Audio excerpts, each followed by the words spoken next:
Hello, chers amis, chers amours de la LDA, chers collègues, chers participants à mes ateliers. Voici la première vidéo concernant une étude de cas sur les 5 profils temporels.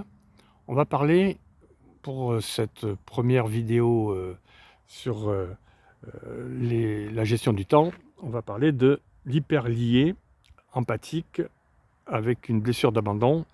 C'est le cas de Fifi.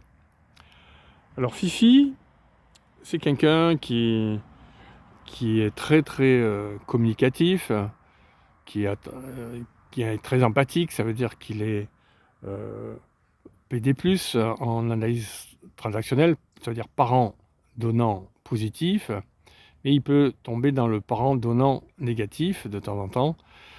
Il a une blessure d'abandon, ça veut dire que c'est quelqu'un qui est très dépendant affectif, et il a besoin d'être soutenu par des personnes chaque fois qu'il prend une décision.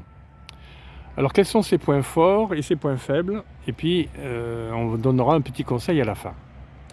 Alors on va commencer par les points à travailler, les points faibles, les points à améliorer, on va dire. Alors j'ai fait un petit schéma, je vais vous montrer.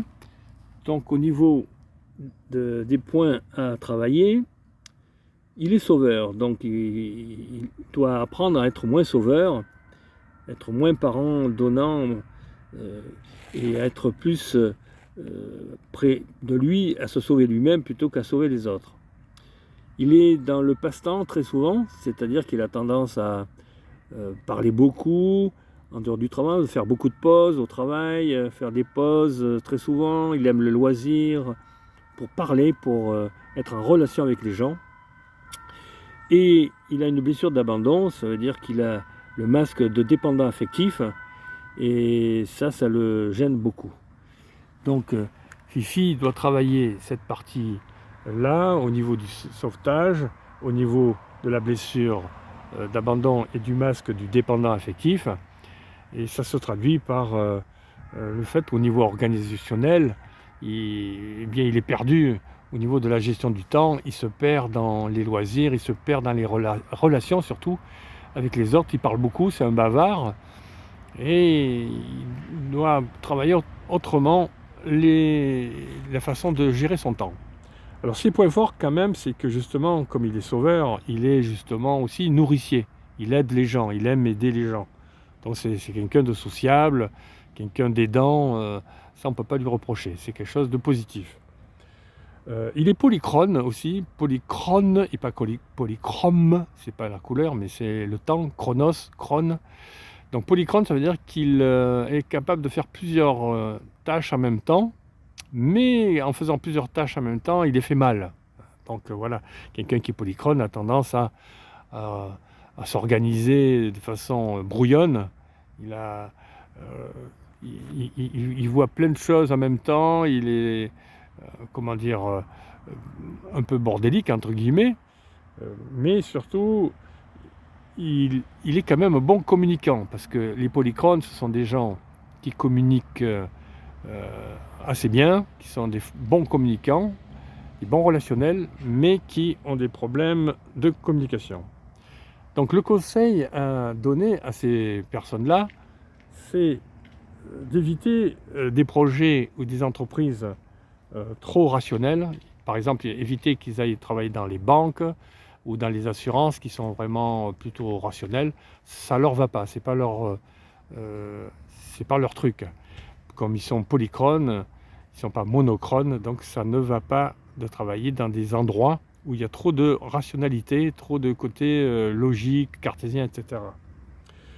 Cependant, ils peuvent travailler leur autonomie, être un peu plus autonome. Donc Fifi, il doit être un peu plus autonome puisqu'il a cette blessure d'abandon et qu'il est dépendant affectif. C'est important qu'il travaille l'autonomie, l'indépendance ou l'interdépendance. D'abord l'indépendance, puis après l'interdépendance. Alors on lui conseille chaque jour de pouvoir choisir un objectif prioritaire. C'est pas la peine de faire 36 000 objectifs. Il fait un objectif prioritaire qu'il peut séquencer en petit objectif, en sous-objectif, et de faire des sous-objectifs qui soient simples, faciles à réaliser. Hein. Des objectifs faciles à réaliser, des sous-objectifs faciles à réaliser, ça lui permettra comme ça de ne pas s'épuiser à faire plein de choses en même temps et de travailler une chose après l'autre. Et à la fin d'avoir fait son objectif, qui se récompense, parce qu'il aime le côté relationnel, et bien qu'il fasse une petite fête avec des gens qu'il aime bien pour dire voilà, j'ai atteint cet objectif, je suis heureux. Il se donne une récompense lorsque l'objectif a été atteint.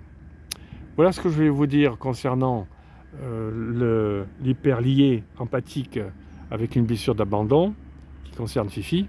Nous ferons une prochaine vidéo avec une prochaine étude de cas. Je vous souhaite en attendant une bonne journée si c'est le jour pour vous, une bonne soirée si c'est le soir pour vous, et une bonne nuit si c'est la nuit pour vous. À très bientôt. C'était Soigné.